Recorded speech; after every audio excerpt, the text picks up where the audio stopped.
할렐루, 반갑습니다. 동길동 김동수 목사입니다. 여러분 한 주간 잘 지내셨죠? 기도와 말씀으로 승리하고 있는 줄로 믿습니다. 오늘도 잠시 말씀 나눌 텐데요. 오늘의 제목은 걸어야 산다입니다. 제가 말씀 한 구절 읽고 시작할게요.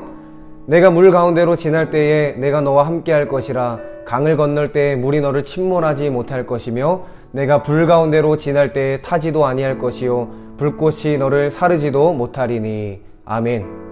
우리 크리스찬들이 잘 알면서도 외면하는 진실이 하나 있습니다. 바로 고난을 걷는 일입니다. 우리는 늘 꽃길만 걷기를 원하죠. 그래서 고난의 길을 걷는 것을 이상한 일 또는 경험할 필요 없는 길이라고 생각할 때가 종종 있습니다. 사실 우리가 잘 알고 있는데도 말이죠. 우리가 너무나도 자주 부르는 찬송입니다.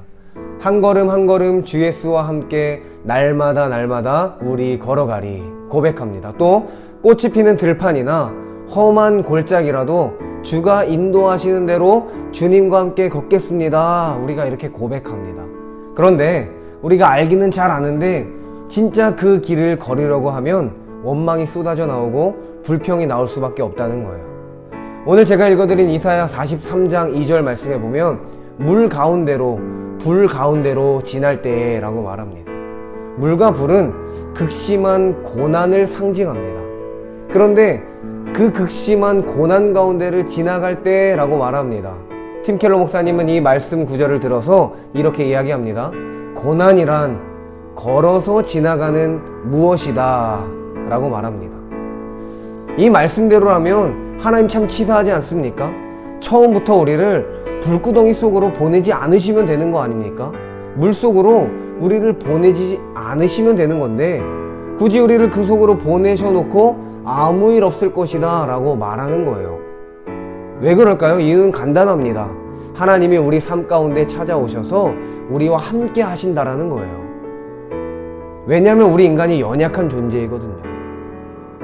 그 특징 중에 하나가 인간은 적응의 동물입니다.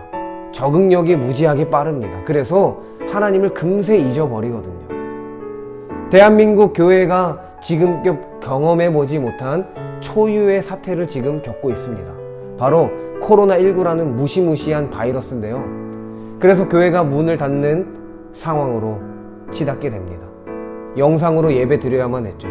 그래서 처음 첫째 주, 둘째 주는 눈물이 쏟아지고 모든 것이 답답하기만 하고 어색하고 무엇인가 찝찝한 속에서 우리가 지냈습니다. 그럼에도 불구하고 영상으로라도 예배 드릴 수 있는 것이 얼마나 큰 은혜인가 말하면서 우리가 한 주, 두 주를 견뎠습니다. 그런데 셋째 주, 넷째 주 지나가면서 어땠습니까? 그새 또 이 상황이 적응됩니다. 이제는 교회 나가지 않는 것이 더 편해졌습니다. 은혜를 망각하고 또 새로운 환경에 적응해버리는 그런 어리석은 동물이 바로 우리입니다. 그래서 하나님께서 우리를 불 가운데로 물 가운데로 이끄셔서 시련을 주시는 거예요. 여러분, 이것이 왜 중요한 것입니까? 그런데 우리는 하나님과 함께 걷는 이 시련의 과정들을 걷기 싫어합니다. 왜냐하면 자꾸 뭔가 해야 되는 게 많기 때문이에요.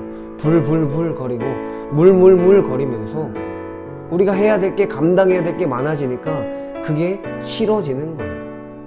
그래서 우리가 고난을 겪는 것이 크리스찬들이 당연히 마땅히 가야 할 길임을 알고도 그것을 외면하는 것입니다. 베드로전서에 보면 이렇게 이야기합니다.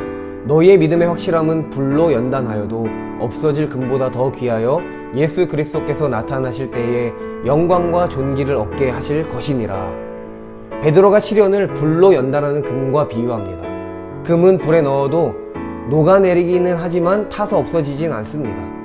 그런데 아직 순도 100%의 금이 되기 전에는 그 안에 불순물들이 가득하기 때문에 그것을 빼내야 된다는 거죠. 금을 불에 넣으면 녹아내립니다. 그리고 불순물들은 타서 없어지거나 그 표면 위로 떠올라서 쉽게 걷어낼 수 있게 됩니다. 그래서 불이 필요한 거예요. 불순물들을 없애버리기 위해서. 그 과정을 거쳐야만 순금이 되는 거예요. 불이 바로 이런 역할을 합니다. 순금으로 재련하기 위한 도구가 바로 불입니다. 베드로는 이것을 진짜 신앙이다 라고 말합니다. 예수 믿는 자들, 진짜 신앙 안에 사는 자들은 반드시 시련과 고통이 따른다는 거예요. 금은 금인데 아직 순금이 아니어서 더 아름답게 만들어져 가야만 하는 금이라는 거예요. 사랑하는 여러분, 그렇다면 이 어려운 시기, 불로 연단받는 이 시기에 우리가 깨달아야 할 것이 무엇입니까? 하나님께서 주시는 메시지가 뭘까요? 성경을 쭉 읽다 보면 이 진리를 발견합니다. 바로 우리가 가야 할 길은 회개의 길입니다. 우리가 걸어가야 할 길은 회개라는 거예요. 이 길을 외면해서는 안 됩니다. 하나님이 함께 하시는 이 길 가운데 우리가 바른 것을 바라보며 회개해야 된다는 거예요. 주님이 돌아오라고, 정신 차리라고, 회개하라고 주시는 사인을 발로 차버려서는 안 됩니다. 지금 이 시대는 하나님을 믿는다고 말하지만 불신하는 세상입니다. 교회를 다닌다고 말하지만 학원처럼 다녔다가 끊을 수 있는 그런 시대입니다. 신앙이라고 말하지만 세상에서 구분이 되지 않습니다. 복음이라고 말하지만 복받는 설교가 아니면 듣기를 거부하는 시대가 되어버렸습니다.